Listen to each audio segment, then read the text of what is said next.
ప్రజాగలం సభలో ప్రధాని మోదీ భద్రతా వైఫల్యంపై కేంద్ర ఎన్నికల సంఘం కీలక ఆదేశాలు జారీ చేసింది.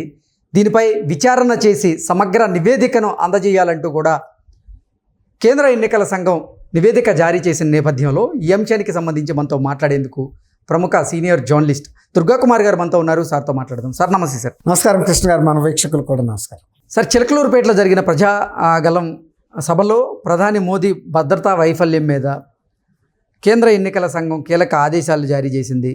అసలు విచారణ జరిపి సమగ్ర నివేదికను మాకు అందజేయండి అంటూ కూడా ఆదేశాలు జారీ చేసిన నేపథ్యంలో అసలు ఏంటి సార్, అసలు ఏం జరగబోతోంది, ఎంతమంది మీద వేటు పడే అవకాశం ఉంది అంటే ఏం చెప్తారు?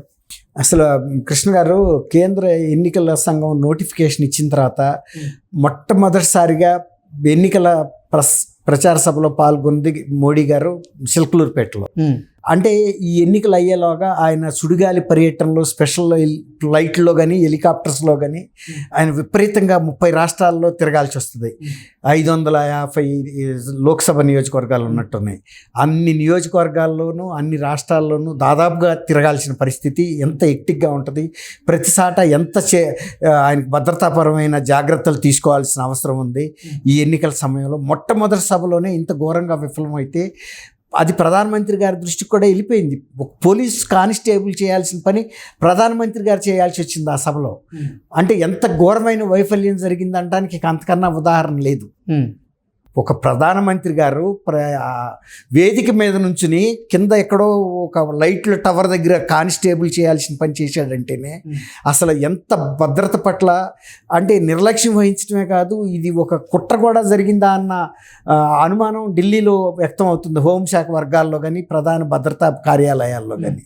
ఎందుకంటే చాలా స్ట్రిక్ట్ ఇన్స్ట్రక్షన్స్ ఉంటాయి, ఎవరు ఎట్లాంటి ప్రోటోకాల్ మెయింటైన్ చేయాలి, తర్వాత ఒక బ్లూ బుక్ ప్రకారం ఒక ఎంతమందిని మ్యాన్ పవర్ని దించాలి, ఎంతమంది ఎస్పీలు ఎంతమంది ఐపీఎస్ ఆఫీసర్స్ ఎక్కడెక్కడ మోహరించి ఉండాలి, తర్వాత విఐపీలని జాగ్రత్తగా లోనకు పంపటం తీసుకురావటం.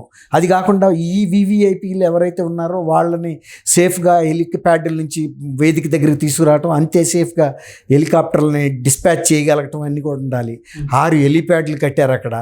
అని దాన్ని బట్టి మీరు ఆలోచించండి ఎంత అసాధారణమైనటువంటి. తర్వాత 10 లక్షల మంది పబ్లిక్ వస్తారని ఒక ఎక్స్పెక్టేషన్ ఉంది. దానికి తగ్గట్టుగా ముందే కేంద్ర ఎన్నికల సంఘం కానీ కేంద్ర హోంశాఖ కానీ ప్రధానమంత్రి కార్యాలయం భద్రతా విభాగం కానీ ఇక్కడ డీజీపీతో కూడా కాంటాక్ట్ చేస్తారు, చెప్తారు మీరు ఇగో ఇంత జాగ్రత్తలు తీసుకోవాలి అని. అట్లాంటప్పుడు ఇక ఆ తర్వాత వీళ్ళు ఆ జాగ్రత్తలు తీసుకున్నారనే ఒక భరోసాతోనే ప్రధానమంత్రి గారు ఆయనకుండా లిమిటెడ్ ఎన్ఎస్జీ గార్డ్స్తో ఆ మీటింగ్కి వస్తారు. అసలు నిజంగా కనుక ఏమైనా భద్రతా వైఫల్యాలు తీవ్ర స్థాయిలో జరిగినప్పుడు, సపోజ్ అక్కడ లైట్లు టవర్ మీదకి జనం ఎక్కారు కదండి, అక్కడ షాక్ కొట్టి ఎవరన్నా 10 మందో 5 మందో చనిపోతే ఆ భయానికి తొక్కిసలాట జరిగి వాళ్ళంతా విఐపి లాంజ్ తొక్కేస్తారు వీళ్ళని. వాళ్ళు వచ్చేసి వేదికని పడగొట్టే పరిస్థితి ఉంటుంది. ఊహించలేనిది ఎన్నైనా జరగవచ్చు. తర్వాత బ్లాంక్ ఖాళీ పాసులు ఇచ్చారు. పాసులు ఇచ్చిన వాళ్ళు, పాసులు లేని వాళ్ళు వచ్చి విఐపి గ్యాలరీలోకి వచ్చినారు. పాసులు ఇచ్చిన వాళ్ళు ఎయిర్పోర్ట్ హెలిప్యాడ్ దగ్గరికి వెళ్ళి స్వాగతం చెప్పాల్సిన వాళ్ళు అక్కడికి వెళ్ళలేకపోయారు. విఐపి గ్యాలరీలో వచ్చి కూర్చోవాల్సిన వాళ్ళు హైవేల మీద నిలబడిపోయారు. ఒక 3-4 కిలోమీటర్లు ఆయన హెలికాప్టర్లో వస్తానే చూశారు. 3-4 కిలోమీటర్ల వరకు ట్రాఫిక్ తన్నేసింది. సభకు వచ్చే వాళ్ళు అందరూ రోడ్ల మీద నిలబడిపోయారని. అందులో మాజీ స్పీకర్ ప్రతిభా భారతి లాంటి వాళ్ళు ఉన్నారు, తర్వాత బీజేపీ నాయకులు ఉన్నారు, జనసేన నాయకులు ఉన్నారు. వాళ్ళంతా విఐపి గ్యాలరీలో వచ్చి కూర్చోటానికి ఈజీగా రాగలిగేటట్టు ఉండాలి వాళ్ళు ఇచ్చిన పాసులు. అసలు మెయిన్ ఎంట్రీ దగ్గర చిన్న కానిస్టేబుల్సే ఆపేస్తున్నారు, అక్కడ రోడ్డు మీద నిలబడిపోయారు. ఇది ఈ సభని విఫలం చేయటానికి చేసిన ఒక కుట్ర అనే కోణంలో కూడా వాళ్ళు పరిశీలిస్తున్నారు కేంద్ర హోంశాఖ వాళ్ళు. స్వయంగా దానికి సాక్షి ప్రధానమంత్రి గారే, ఇంకెవరో కాదు. తర్వాత ఇంకోటి ఏంటంటే ప్రధానమంత్రి గారు పాల్గొనే సభలో కేంద్ర ఇంటెలిజెన్స్ వాళ్ళు కూడా తిరుగుతూ ఉంటారండి. ఎందుకంటే ఒక్క రాష్ట్ర ప్రభుత్వ పోలీసు మీద వాళ్ళు అంత భరోసాగా ఉండరు. కానీ వీళ్ళు తగినంత మంది సిబ్బందిని కూడా నియమించలేదనేది వాళ్ళు తెలిసిపోతుంది కదా చూడగానే.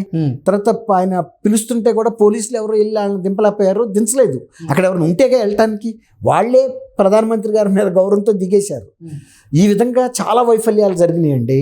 ఈ వైఫల్యాలకి కారణం ఏంటంటే దీనికి ఒకళ్ళు పల్నాడు ఎస్పీ ప్రకాశం జిల్లా ఎస్పీ, నంద్యాల ఎస్పీ ముగ్గురు మీద ఉంది. ఇప్పుడు వాళ్ళకి ఆ బాధ్యతలు అప్పచెప్పారు. వాళ్ళు వాళ్ళ కారులోంచి కూడా దిగలేదని కూడా తెలుస్తుంది. వాళ్ళే చెప్తున్నారు, ఇంటెలిజెన్స్ వాళ్ళు కారులో కూర్చున్నారు. అంతేగాని బయటకు వచ్చి క్షేత్రస్థాయిలో ఎవరెక్కడున్నారు, ఇన్స్పెక్టర్లు ఎక్కడున్నారు, డిఎస్పీలు ఎక్కడున్నారు, కానిస్టేబుల్స్ ఎక్కడున్నారు, ఏదైనా ఈవెంచువాలిటీ జరిగితే హెల్ప్ ఫోర్స్ కూడా రెడీగా ఉండాలి. తర్వాత ఇన్స్టాలేషన్స్ ఎక్కడ, సౌండ్ సిస్టమ్స్ ఉన్నాయి, పవర్ సిస్టమ్స్ ఎక్కడ ఉన్నాయి, వీటన్నిటిని కూడా జాగ్రత్తగా గమనించకుండా ఉండాలి. ఎక్కడ బ్లాక్ అవుతుంది, ఈ తర్వాత విఐపీఎల్ని సేఫ్గా తీసుకెళ్ళటానికి ఆల్టర్నేటివ్ రూట్స్ కూడా రెడీ పెట్టుకోవాలి. ఎందుకంటే ఒక్కోసారి ఊహించిన స్థాయిలో వీళ్ళు కేటాయించిన మార్గాలు బ్లాక్ అయిపోయే ప్రమాదం ఉంటుంది. అట్లాంటప్పుడు వివిఐపీఎల్ని మళ్ళీ హెలిప్యాడ్ దాకా తీసుకెళ్ళాలి అట్లాంటి రద్దీలో. అలాంటప్పుడు ఎంత జాగ్రత్తలు తీసుకోవాలంటే 1-2 సార్లు అలర్ట్గా ఉండాలి. పెద్ద పెద్ద ఆఫీసర్స్ కూడా ఉండాలి. డీజీపీ దాన్ని పర్యవేక్షిస్తూ ఉండాలి ఎప్పటికీ, క్షణక్షణం.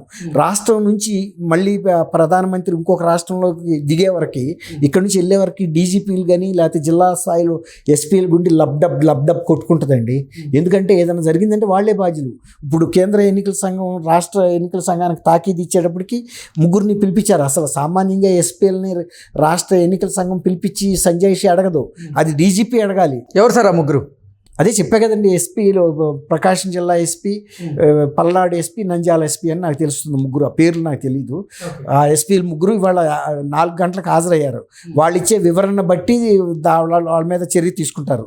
అది కేంద్ర ఎన్నికల సంఘానికి, ప్రైమ్ మినిస్టర్ ఆఫీస్కి, హోమ్ మినిస్టర్, కేంద్ర సెంట్రల్ హోమ్ డిపార్ట్మెంట్కి కూడా పంపిస్తారండి.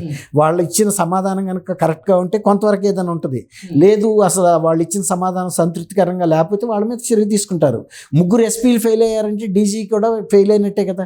ఇప్పుడు ముగ్గురు ఎస్పీలు ఫెయిల్ అయ్యారు, డీజీ కూడా దాన్ని అంటే ఆ 3 వికెట్లతో పాటుగా మరికొంత మంది కూడా అవుట్ అయ్యే అవకాశం ఉంటుందండి. ఇప్పుడు హోంశాఖ ఎలా తీసుకుంటుందంటే డీజీ ఏం చేస్తున్నాడు, ఇప్పుడు ప్రైమ్ మినిస్టర్ అక్కడ ఇన్వాల్వ్ అయింది, ఆయన లైఫ్. ఇప్పుడు ఏదన్నా జరిగిన రోజున ఏంటి పరిస్థితి? ఆంధ్రప్రదేశ్ లాంటి సుపరిపాలన ఉన్న రాష్ట్రం ఒకప్పుడు ఇది. చక్కటి పోలీస్ వ్యవస్థ ఉండేది, ఈ పోలీస్ వ్యవస్థకు విశ్వసనీయత ఉండేది. ఎక్కడైనా సరే ఆంధ్రప్రదేశ్లో చాలా క్రైమ్ డిటెక్ట్ చేయటంలో కూడా బాగా చేస్తారని, నిష్పాక్షపాతంగా వ్యవహరిస్తారని, ఎన్నికలప్పుడు కూడా ఎవరి పార్టీకి కొమ్ము కాయరని, అట్లా మంచి ఎఫిషియెంట్ ఆఫీసర్స్ అని పేరుంది ఇక్కడ ఆంధ్రప్రదేశ్ పోలీస్ ఆఫీసర్స్కి. అనేక సార్లు వీళ్ళు యుఎన్ఓ కూడా డిప్యుటేషన్ మీద తీసుకున్నారు ఆంధ్రప్రదేశ్ పోలీసుల్ని. యునైటెడ్ నేషన్స్ ఆర్గనైజేషన్ కొన్ని విదేశాల్లో లా అండ్ ఆర్డర్ కంట్రోల్ చేయడానికి కానీ, అక్కడుండే సోషల్ లైఫ్ని కంట్రోల్ చేయడానికి కానీ, ఇక్కడ నుంచి మన ఆఫీసర్స్ అనేక సార్లు డిప్యుటేషన్ మీద వెళ్ళిన చరిత్ర ఉంది. అలాంటి ఆంధ్రప్రదేశ్ పోలీసులు ఇంత ఘోరంగా విఫలమయ్యారు, ప్రధానమంత్రి పర్యటన ఇంత నిర్లక్ష్యంగా తీసుకున్నారంటే మా బోటాలకు నమ్మబుదేయట్లేదు. నేను 79 నుంచి ఇందిరాగాంధీ గారు ప్రధానమంత్రి ఉన్నప్పటి నుంచి కూడా చూస్తున్నాం. ఎలాంటి ఎన్నికల సభ అనేది చాలా బహిరంగ సభ, ఈ లక్షలాది మంది ప్రజలు ఉంటారు. అయినా కూడా ఎంత సెక్యూరిటీగా ఆ రోజుల్లోనే తీసుకునేవాళ్ళు. ఇవాళ టెక్నాలజీ పెరిగింది, కమ్యూనికేషన్ వ్యవస్థ పెరిగింది, మ్యాన్ పవర్ పెరిగింది, ఇంకా ఎంత బాగా చేయాలండి. అలాంటిది ఇంత ఫెయిల్యూర్ అయ్యి ప్రధానమంత్రి దృష్టిలోనే పడ్డారు కదా. పోయి వాళ్ళ ప్రధానమంత్రి అన్నీ చూశాడు ఈ ఫెయిల్యూర్స్ని. ఇది క్రౌడ్ని కంట్రోల్ చేయలేకపోయారు. తర్వాత పోలీస్ పర్సనల్ని సభా ప్రాంగణంలో డిప్లాయ్ చేయడంలో ఫెయిల్ అయ్యారు. తర్వాత జనాల్లో పైకి టవర్ ఎక్కి అంతమంది ఎక్కిన తర్వాత కూడా ఏ ఒక్క పోలీస్ ఆఫీసర్ కూడా దిగమని చెప్పలేకపోయాడు. అక్కడ పక్కనే ఉంటారు కదా, చెప్పాలి కదా. ఆయన ప్రైమ్ మినిస్టర్ చెప్పాలండి ఇంత చిన్న విషయాన్ని. అక్కడే తేలిపోయింది కదా వీళ్ళ చేస్తారండి వాళ్ళు. ఇది కనుక చేయలేకపోతే కనుక ఇతర రాష్ట్రాలు కూడా ఇంతే నిర్లక్ష్యంగా కనుక ప్రధాని పర్యటన పట్ల కనుక ప్రవర్తిస్తే ఏ వివిఐపికి రక్షణ ఉండదండి, దేశ భద్రతకే ముప్పిది. Okay sir, thank you Krishna garu. మన వీక్షకులకు కూడా నమస్కారం.